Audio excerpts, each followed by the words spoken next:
ಬೆಂಗಳೂರಿನಲ್ಲಿ ಕಂಬಳ ನಡೀತಾ ಇದೆ. ಬೆಂಗಳೂರಿನಲ್ಲಿ ಕಂಬಳ ಆಗಬೇಕು ಅಂದಾಗ ಒಂದಷ್ಟು ಬೆಂಗಳೂರಿನವರೆಲ್ಲರೂ ಕೂಡ ಒಟ್ಟಾಗ್ತಾರೆ. ಆ ಬೆಂಗಳೂರಿನ ಕಂಬಳಕ್ಕೆ ಹೊಸ ರೀತಿಯಲ್ಲಿ ಒಂದು ಹುರುಪನ್ನು ತುಂಬಿರುವಂಥವರು, ಹೊಸ ರೀತಿಯಲ್ಲಿ ಶಕ್ತಿಯನ್ನು ತುಂಬಿರುವಂಥವರು ಈಗ ಬೆಂಗಳೂರು ಕಂಬಳ ಸಮಿತಿಯ ಗೌರವಾಧ್ಯಕ್ಷರಾಗಿರುವಂತಹ ಬಂಜಾರ ಪ್ರಕಾಶ್ ಶೆಟ್ಟಿ ಅವರು.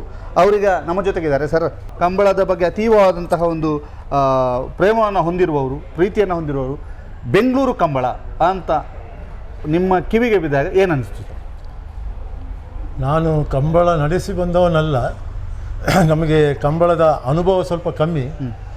ಆದರೂ ಈಗ 2-3 ವರ್ಷ ಹಿಂದಿನಿಂದ ನಮ್ಮ ಗೋಲ್ಡ್ ಸಿಟಿನಲ್ಲಿ ಬ್ರಿಜೇಶ್ ಚೌಟ್ರವರು ಕಂಬಳ ನಡೀತಾ ಇದ್ದಾರೆ. ಆ ಕಂಬಳಕ್ಕೆ ನಾನು ಪ್ರತಿ ವರ್ಷ ವಿಸಿಟ್ ಮಾಡ್ತಾ ಇದ್ದೇನೆ. ದಕ್ಷಿಣ ಕನ್ನಡ ಜಿಲ್ಲೆ ಮತ್ತು ಉಡುಪಿ ಜಿಲ್ಲೆಯ ಈ ಒಂದು ಕಂಬಳ ಅಂತೇಳಿ ಏನು ಈ ಕ್ರೀಡೆ ಇದೆ, ಇದು ಅಲ್ಲಿಯ ಜಾನಪದ ಕ್ರೀಡೆ. ಇದನ್ನು ನಾವು ಯಾಕೆ ಬೆಂಗಳೂರಿಗೆ ತಗೊಂಡು ಹೋಗಬಾರ್ದು ಅಂತ ಒಂದು ವರ್ಷದಿಂದ ನಮ್ಮ ಒಂದು ಸಂಕಲ್ಪ ಇತ್ತು.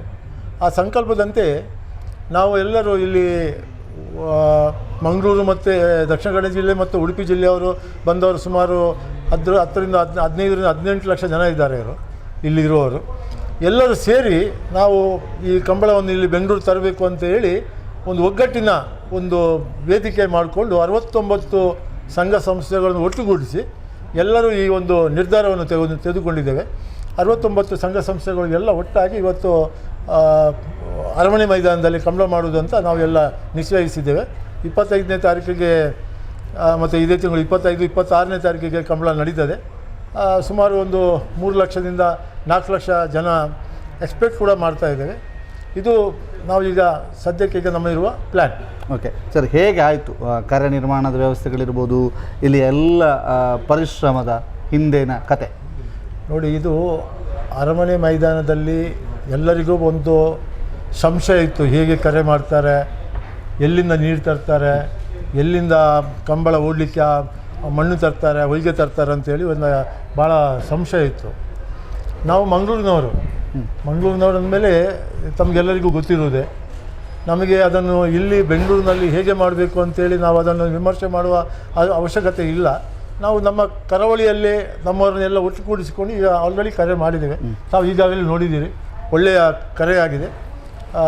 135ರಿಂದ 150 ಮೀಟ್ರ್ ಕರೆಯ ಉದ್ದಾಳತೆ ಇದೆ. ಈಗ ಇದು ನಿಮಗೆ ಗೊತ್ತಿರ್ಬೋದು, ಮುಲ್ಕಿ ನಮ್ಮ ಸೀಮೆಯ ರಾಜಮನೆತನದವರಿಗೆ ಇಲ್ಲಿಯ ಅರಮನೆ ಮೈದಾನ, ಈ ಒಡೆಯರು ರಾಜನವರಿಗೆ ಸಂಬಂಧ ಇದೆ. ಅವರಿಗೊಂದು ಇಲ್ಲಿ ಆಸೆ ಇತ್ತು, ಈ ಅರಮನೆ ಮೈದಾನದಲ್ಲಿ ಒಂದು ಕಂಬಳ ಮಾಡಬೇಕು ಅಂತೇಳಿ. ಅವರು ಕೂಡ ನಾವು ಹೋದಾಗ ಈ ಜಾಗದ ಕೇಳಲಿಕ್ಕೆ ಹೋಗುವಾಗ ಅವರು ಕೂಡ ನಮಗೆ ಇದು ಭಾಳ ಸಂತೋಷ ಆಯಿತು, ನೀವು ಕಂಬಳ ಮಾಡ್ತೀರಾ, ನಮ್ಮ ಕುಟುಂಬದೊಂದು ಸಂಕಲ್ಪ ಇದೆ ಅಂತ ಅವರು ಕೂಡ ಹೇಳಿದರು.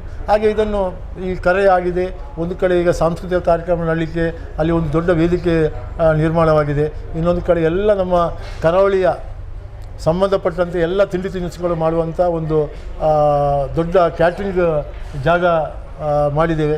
ಎಲ್ಲ ಒಂದು ಒಳ್ಳೆಯ ಸಂಸ್ಕೃತಿ ಕರಾವಳಿ ಹಬ್ಬ. ಕಂಬಳ ಪ್ರಿಯರು ಎಲ್ಲರೂ ಬಂದು ಇದು ನೋಡಬೇಕು. ನಮ್ಮ ಯುವ ಜನತೆಗೆ, ಯುವ ಪೀಳಿಗೆಗೆ ಈ ಕಂಬಳ ಅನ್ನೋದು ಏನು ಅಂತ, ಈ ಸಾಂಸ್ಕೃತಿಕ ಕ್ರೀಡೆಯನ್ನು ಅರ್ಥ ಆಗುವ ಹಾಗೆ ಆ ನಿಟ್ಟಿನಲ್ಲಿ ನಾವು ಇವತ್ತು ಈ ಕಂಬಳವನ್ನು ಇಲ್ಲಿ ಮಾಡ್ತಾಯಿದ್ದೀವಿ. ಓಕೆ, ಇದೊಂದು ಇತಿಹಾಸ ನಿರ್ಮಾಣ ಆಗುವಂಥ ಹೆಜ್ಜೆಯನ್ನು ಇಟ್ಟಿದ್ದೀರಿ. 150ಕ್ಕೂ ಹೆಚ್ಚು ಜೋಡಿ ಬರುವಂಥದ್ದು, ಬೆಂಗಳೂರಿಗೆ ಎಂಟ್ರಿ ಆಗುವಂಥದ್ದು, ಅದಾದ ನಂತರ ಮೆರವಣಿಗೆಯ ಮೂಲಕ ಇಲ್ಲಿ ತನಕ ಸಾಗುವಂಥದ್ದು, ಈ ಎಲ್ಲ ಆಯೋಜನೆಯ ಬಗ್ಗೆ ಈಗ ದಕ್ಷಿಣ ಕನ್ನಡ ಜಿಲ್ಲೆ ಮತ್ತು ಉಡುಪಿ ಜಿಲ್ಲೆಯಿಂದ ಈಗ ಸುಮಾರು 150 ಜೊತೆ ಕೋಣಗಳು ಬರ್ತಾಯಿದೆ. ಅದು ಇವಾಗ 23ನೇ ತಾರೀಕಿಗೆ ದಕ್ಷಿಣ ಕನ್ನಡ ಜಿಲ್ಲೆಯನ್ನು ಹೊರಟು ಹಾಸನದಲ್ಲಿ ಬಂದು ಒಂದು ದಿನ ಅಲ್ಲಿ ಹಾಲ್ಟ್ ಆಗ್ತದೆ. ಅಲ್ಲಿ ಹಾಲ್ಟ್ ಆಗಿ 24ನೇ ತಾರೀಕಿಗೆ ಅಲ್ಲಿಂದ ಇಲ್ಲಿಗೆ ಅರಮನೆ ಮೈದಾನಕ್ಕೆ ಬರ್ತದೆ. ಇಲ್ಲಿ ನಾವು ಮೆರವಣಿಗೆ ಮುಖಾಂತರ ಇಲ್ಲಿ ಅರಮನೆ ಮೈದಾನಕ್ಕೆ ಸ್ವಾಗತ ಮಾಡಿಕೊಂಡು 25 ಮತ್ತು 26ನೇ ತಾರೀಕಿಗೆ ಇದನ್ನು ಕಂಬಳ ಓಡಿಸುವ ಒಂದು ವ್ಯವಸ್ಥೆಯನ್ನು ಮಾಡಿದೆ. ಓಕೆ, ಫುಡ್ಡು ಎಲ್ಲ ದಕ್ಷಿಣ ಕನ್ನಡದ ಎಲ್ಲ ಸಿಗುತ್ತೆ. ದಕ್ಷಿಣ ಕನ್ನಡ ಜಿಲ್ಲೆಯಲ್ಲಿ ಏನು ನಿಮಗೆ ಫುಡ್ ಸಿಗೋದಿಲ್ಲೋ ಅದು ಇಲ್ಲಿ ಸಿಗುತ್ತೆ.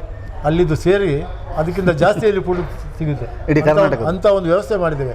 ಕರ್ನಾಟಕದ್ದು ಎಲ್ಲ ಕಡೆಯಲ್ಲಿ ಏನು ಫುಡ್ ಕಾನ್ಸೆಪ್ಟ್ ಇದೆ, ಏನು ಫುಡ್ ಇದೆ, ಅದೆಲ್ಲ ಇಲ್ಲಿ ಒಂದೇ ಜಾಗದಲ್ಲಿ ಸಿಗುವ ವ್ಯವಸ್ಥೆ ಮಾಡಿದ್ದೇವೆ. ಓಕೆ, ಬೆಂಗಳೂರಿನವರು ಮತ್ತು ಇಲ್ಲಿಗೆ ಬರುವವರಿಗೆ ಎಲ್ಲರಿಗೆ ಏನು ಹೇಳಕ್ಕೆ ಬಯಸ್ತೀರಿ? ಬೆಂಗಳೂರಿನವರು ಮತ್ತು ಇಲ್ಲಿ ಬರುವವರು 25-26ನೇ ತಾರೀಕಿಗೆ ನೀವು ಖಂಡಿತ ಈ ಕಂಬಳಕ್ಕೆ ಬರಬೇಕು. ತಾವೆಲ್ಲರೂ ನೋಡಿ ಆನಂದಿಸಬೇಕು. ಕಂಬಳ ಅಂತ ಹೇಳಿದರೆ ನಿಮಗೆ ಏನು ಅಂತ ಅರ್ಥ ಆಗಬೇಕು. ಎಲ್ಲರೂ ಕುತೂಹಲದಿಂದ ಕಾಯ್ತಾ ಇದ್ದೀರಿ. ತಾವೆಲ್ಲರೂ ದಯವಿಟ್ಟು ಈ ಕಂಬಳಕ್ಕೆ ಬನ್ನಿ ಅಂತ ಗೌರವಾಧ್ಯಕ್ಷನಾಗಿ ನನ್ನ ಅಪೇಕ್ಷೆ. ಇಲ್ಲಿ ನೀವು ಒಟ್ಟಾಗಿ ಒಂದು ಟೀಮ್ ಆಗಿ ಮಾಡಿದ್ರಿ. ಇಲ್ಲಿ ಯಂಗ್ಸ್ಟರ್ಸು, ಅನುಭವಸ್ಥರು, ಕಾರ್ಯನಿರ್ಮಾಣಕ್ಕೆ ಎಲ್ಲ ಊರಿನಿಂದಲೇ ಬಂದಂಥ ಮೇಸ್ತ್ರಿಗಳು ಎಲ್ಲರೂ ಒಂದುಗೂಡುವಿಕೆ, ಎಲ್ಲರ ಒಂದು ಸಂಘಟನೆ ಹೇಗಾಯಿತು? ಮುಖ್ಯವಾಗಿ ಈ ಕಂಬಳ ಇದು ಯಾವ ಜಾತಿಯ ಕಂಬಳ ಅಲ್ಲ ಅಥವಾ ಯಾವುದೇ ಪಕ್ಷದ ಕಂಬಳ ಅಲ್ಲ.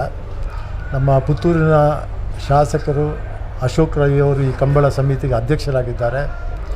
ಆಮೇಲೆ ಗುಣರಂಜನ್ ಶೆಟ್ಟಿ, ಗುರುಕಿರಣ್ ಶೆಟ್ಟಿ ಮತ್ತು ಉಮೇಶ್ ಶೆಟ್ಟಿ ಅವರು, ಇವರೆಲ್ಲ ಸೇರಿಕೊಂಡು, ಉಪೇಂದ್ರ ಶೆಟ್ಟಿ ಅವರು ಎಲ್ಲ ಸೇರಿಕೊಂಡು ಸುಮಾರು ಒಂದು 2,500 ವಾಲಂಟಿಯರ್ಸ್ ಮಾಡಿಕೊಂಡು ಈ ಬೇರೆ ಬೇರೆ ಸಮಿತಿಯನ್ನು ರಚಿಸಿ 25ನೇ ತಾರೀಕು 26ನೇ ತಾರೀಕು ಬರೀ ಅರ್ಥಪೂರ್ಣವಾದ ಕಾರ್ಯಕ್ರಮ ಆಗುತ್ತೆ ಅಂತೇಳಿ ನಾನು ಎನಿಸ್ತೇನೆ.